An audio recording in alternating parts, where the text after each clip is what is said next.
پوچھنا ہوتا ہے، مطلب اجازت لینی ہوتی ہے، ٹھیک ہے۔ اگر پھر اس میں یہ ہوتا ہے کہ آربیٹریشن کاؤنسل پوچھے گی اپلیکنٹ سے، اگر کسی بندے نے دوسری شادی کرنی ہوتی ہے، ٹھیک ہے، اس سے پوچھے گی، اور پھر اس کے بعد اس کی وائف سے پوچھے گی، ٹھیک ہے، کہ اس کی پرمیشن کے بارے میں۔ اگر آربیٹریشن کاؤنسل سیٹسفائیڈ ہو جاتی ہے، ٹھیک ہے، تو اس کے بعد وہ پرمیشن دے دیتے ہیں آربیٹریشن کاؤنسل سیکنڈ میرج کے لیے، ٹھیک ہے۔ اس کے بعد ہم نیکسٹ پہ چلتے ہیں۔ نیکسٹ سائلنٹ فیچر ہمارے پاس آ جاتا ہے پیمنٹ آف ڈاور، ٹھیک ہے۔ یہ سیکشن 6 میں ڈسکسڈ ہے، مسلم فیملی لا آرڈیننس 1961 میں۔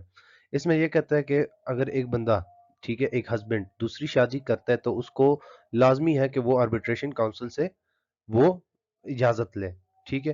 پھر اس کے بعد اس نے اگر اس دوسری شادی کرتا ہے تو اس پہ یہ بھی لازم ہو جاتا ہے کہ وہ جو اماؤنٹ آف ڈاور ہوتی ہے اس کو دے، ویدر پرومپٹ ہو یا ڈیفرڈ ہو، ٹھیک ہے۔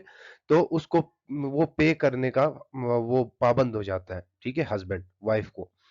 اور اگر وہ ہسبینڈ وہ پے نہیں کرتا، ڈاور پے نہیں کرتا، ٹھیک ہے، اس صورت میں جب وہ دوسری شادی کرتا ہے، ٹھیک ہے، تو اس صورت میں وہ ہسبینڈ کو پنش بھی کیا جا سکتا ہے۔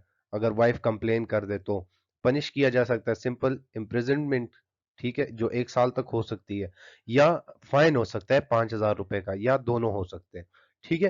اس کے بعد ہمارے پاس دوسرا آ جاتا ہے طلاق، ڈائیورس۔ یہ نیکسٹ وہ ہے ہمارے پاس، یہ سائلنٹ فیچر ہے، ٹھیک ہے۔ اس میں یہ ہوتا ہے کہ اگر ایک بندہ، ٹھیک ہے، ایک ہسبینڈ وہ ڈائیورس دیتا ہے، وہ اپنی بیوی کو ڈائیورس دینا چاہتا ہے، تو سب سے پہلے اس کو نوٹس کرنا ہوگا چیئرمین کو رائٹنگ میں، ٹھیک ہے۔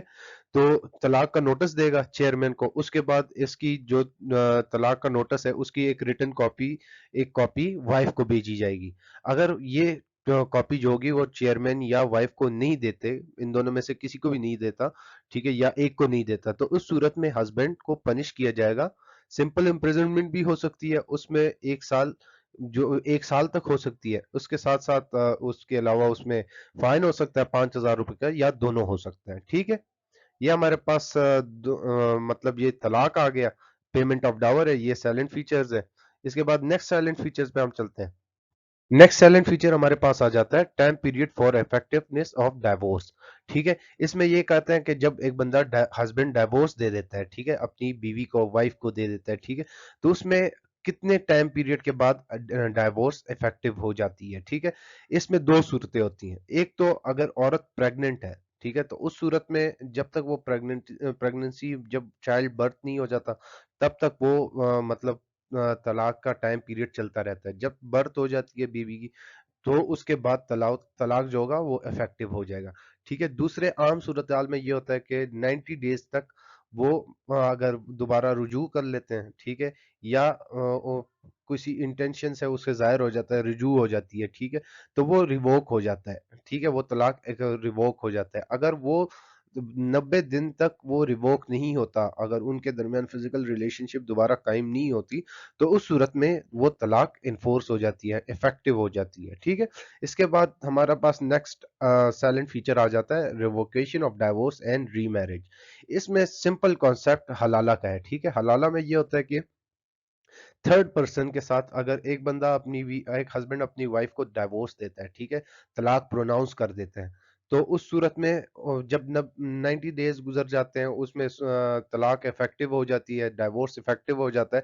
اس صورت میں یہ ہوتا ہے کہ ایک جو وائف ہوگی وہ کسی تھرڈ پرسن کے ساتھ پہلے شادی کرے گی، ٹھیک ہے۔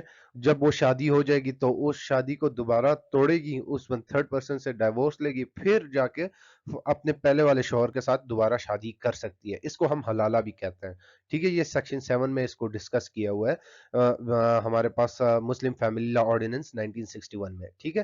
تو اس کے بعد ہم فردر آگے چلتے ہیں، نیکسٹ سائلنٹ فیچرز دیکھتے ہیں۔ نیکسٹ ہمارے پاس آ جاتا ہے مینٹیننس آف وائف، یہ ہمارے پاس سیکشن 9 میں ڈسکس ہے، ٹھیک ہے۔ اس میں یہ کہتا ہے کہ اگر ہسبینڈ فیل ہو جاتا ہے، یا وہ اپنی بیوی کو، وائف کو مینٹین نہیں کر پا رہا ہے، یا اگر اس کی ایک سے زیادہ بیویاں ہیں، ٹھیک ہے، وائفز ہیں، تو وہ ان کو مینٹین نہیں کر پا رہا، تو وائف جو ہے وہ لیگل ریمیڈی سیک کر سکتی ہیں، ٹھیک ہے۔ اس صورت میں وہ چیئرمین، اس میں یہ ہوگا چیئرمین کرے گا کہ آربیٹریشن کونسل کانسٹیٹیوٹ کرے گا، جو ڈٹرمائن کرے گا، میٹر کو ڈٹرمائن کرے گا، ٹھیک ہے، اس کو دیکھے گا، پھر آربیٹریشن کاؤنسل ایک سرٹیفکیٹ ایشو کرے گی جس میں یہ لکھا ہوگا کہ اسپیسیفائڈ اماؤنٹ وہ پے کرے گا، پابند ہوگا ہسبینڈ جو اپنی بیوی کے لیے اسپیسیفائڈ اماؤنٹ جو آربیٹریشن کاؤنسل سے اسپیسیفائڈ ہوئی ہوتی ہے تو وہ اس کو پے کرنے کا پابند ہوگا ہر مہینے، یا مینٹیننس پرووائڈ کرے گا اس صورت میں، ٹھیک ہے۔ اس کے علاوہ اگر ڈاور کی بات کی جائے، ٹھیک ہے، سیکشن 10 میں یہ بھی سائلنٹ فیچر ہے ہمارے پاس، اس کا کیا نام ہے، یہ مسلم فیملی لا آرڈیننس کا، ٹھیک ہے۔ اس میں یہ ہوتا ہے کہ اگر نکاح نامے میں، ٹھیک ہے، یا میرج کا کانٹریکٹ ہے، ٹھیک ہے، نکاح نامے میں اگر یہ مینشن نہیں ہے، کوئی بھی mode of payment of dower mention نہیں ہے، تو اس صورت میں یہ ہوگا کہ اگر اماؤنٹ آف ڈاور انہوں نے فکس کر دیا کہ یہ اماؤنٹ آف ڈاور ہے، یہ نہیں بتایا کہ یہ کون سا ڈاور ہے، پرومپٹ ڈاور ہے یا ڈیفرڈ ڈاور ہے، ٹھیک ہے، اس صورت میں اگر جب بھی بیوی ڈیمانڈ کرے گی ڈاور کے لیے تو ہسبینڈ پابند ہوگا اس کو دینے کا، اس کو یہ پریزیوم کیا جائے گا کہ پیبل آن ڈیمانڈ ہوگا، اگر بیوی ڈیمانڈ کرے گی تو اس کو سارا ڈاور ملے گا اسی ٹائم پہ، ٹھیک ہے۔ اس سے ساتھ ہی میرا لیکچر ختم ہوتا ہے، میرے چینل کو سبسکرائب کریں، بیل آئیکن کو پریس کریں تاکہ آنے والی اپڈیٹس آپ کو ملتی رہیں۔ شب بخیر اینڈ اللہ حافظ۔